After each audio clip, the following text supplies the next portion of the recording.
তোমরা সবাই কেমন আছো? আই হোপ তোমরা সবাই ভালো। তো আজকের ভিডিওতে মূলত জানাবো হচ্ছে তোমাদের শিক্ষা প্রতিষ্ঠান কবে করবে এবং তোমাদের যে ষষ্ঠ থেকে নবম শ্রেণী পর্যন্ত তোমাদের মূল্যায়ন পরীক্ষা চলতেছে, তো সেই মূল্যায়ন পরীক্ষাটা কবে হবে এবং নতুন রুটিনে হবে কিনা সবকিছু বিস্তারিত আজকে জানতে পারবো। এবং স্কুল কলেজ স্টুডেন্ট কবে খোলা হবে সবকিছু বিস্তারিত আজকে জানতে পারবো, ক্লিয়ারলি একটা ধারণা পেয়ে যাবা। স্কিপ না করে মনে সবাই দেখতে থাকো। চ্যানেল সাবস্ক্রাইব না করে রাখলে চ্যানেল কিন্তু সাবস্ক্রাইব করে রাখতে পারো।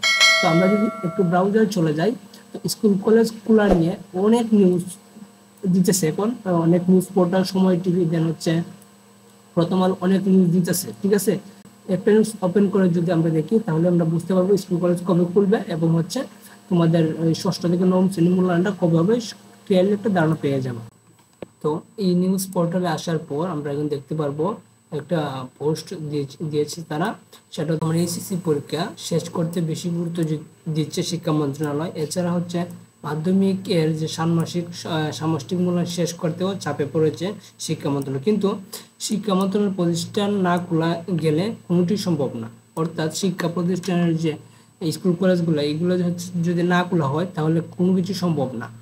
ঠিক আছে, তোমাদের এই বিষয়টা আশা করি ক্লিয়ারলি বুঝতে পারছো। তোমাদের হচ্ছে এই যে ষষ্ঠ থেকে নবম শ্রেণীর যে মূল্যায়ন, সেটা স্কুল খোলা হবে, তারপর হচ্ছে তোমাদের পরীক্ষাটা হবে। ঠিক আছে, তাই আগামী 2 দিনের মধ্যে সিদ্ধান্ত নেওয়া হবে কবে নাগাদ শিক্ষা প্রতিষ্ঠান খুলে দেওয়া হবে। অন্যদিকে মেট্রোপলিটনের সিটি এলাকা প্রাথমিক বিদ্যালয় খুলে দেওয়ার বিষয়ে সিদ্ধান্ত নিতে আরও 2 দিন সময় লাগবে। অর্থাৎ তোমাদের প্রাথমিক বিদ্যালয়টা আগে খুলে দেওয়া হবে। ঠিক আছে, তারপর হচ্ছে স্কুল কলেজ খুলে দেওয়া হবে। পরিস্থিতির তারা একটু দেখবে, তারপর হচ্ছে খুলে দেওয়া হবে। তবে মন্ত্রণালয় সংশ্লিষ্ট সূত্রে জানা গেছে যে মাধ্যমিক ও উচ্চ মাধ্যমিক পর্যায়ে শিক্ষা মন্ত্রণালয় খুলে দেওয়ার বিষয়ে এখনো সময় লাগবে বলে জানিয়েছেন মাধ্যমিক ও উচ্চশিক্ষা অধিদপ্তরের মহাপরিচালক অধ্যাপক নেহাল আহমেদ।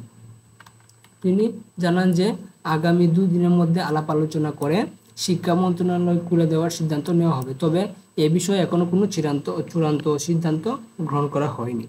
প্রাথমিক ও গণশিক্ষা মন্ত্রণালয় সূত্রে জানা গেছে যে আগামী 29 জুলাই অর্থাৎ আজকে বিশেষ মন্ত্রিসভা বৈঠক অনুষ্ঠিত হবে। বৈঠকে শিক্ষা প্রতিষ্ঠান খুলে দেওয়ার বিষয়ে আলোচনা করা হবে এবং সিদ্ধান্ত নেওয়া হবে। এবং হচ্ছে মন্ত্রণালয় এক কর্মকর্তা জানান যে আগামী আরও 2 দিন অফিস নতুন সময়সূচিতে চলবে, তারপর হচ্ছে এ বিষয়ে বিদ্যালয় খুলে দেওয়া হবে না। তবে মন্ত্রিসভা বৈঠকের পর আলোচনা করে সিদ্ধান্ত একটা নেওয়া হবে। আজকে মন্ত্রিসভা হবে, তারপর তারা একটা সিদ্ধান্ত দেবে, তারপর হচ্ছে সেটা তোমাদেরকে আমি ভিডিও আকারে জানিয়ে দেবো। ঠিক আছে, আর এদিকে শিক্ষামন্ত্রী বলেছেন যে উচ্চশিক্ষা প্রতিষ্ঠানগুলোতে শিক্ষার্থীদের নিরাপত্তা সৌহার্দ্যপূর্ণ পরিবেশ নিশ্চিত করতে শিক্ষা কার্যক্রম শুরু করার জন্য উদ্যোগ নিতে অনুরোধ করা হবে। ছাত্র সংগঠনগুলোর সঙ্গে আলোচনা করতে প্রতিষ্ঠান প্রধানদের প্রতি অনুরোধ জানাবে শিক্ষা মন্ত্রণালয়। অর্থাৎ তোমাদের প্রথম হচ্ছে প্রাথমিক বিদ্যালয়ের যে বিদ্যালয়গুলো হবে, স্কুলগুলা, তারপর হচ্ছে তোমাদের স্কুল কলেজ খোলা হবে। ঠিক আছে, তারপর হচ্ছে তোমাদের যে স্কুল কলেজ সবকিছু খোলার পর হচ্ছে তোমাদের নতুন একটা রুটিন প্রকাশ করবে। নতুন রুটিনের মাধ্যমে তোমাদের ষান্মাসিক যে ষষ্ঠ থেকে নবম শ্রেণী মূল্যায়ন পরীক্ষাটা হবে। ঠিক আছে, এই বুঝতে পারছো।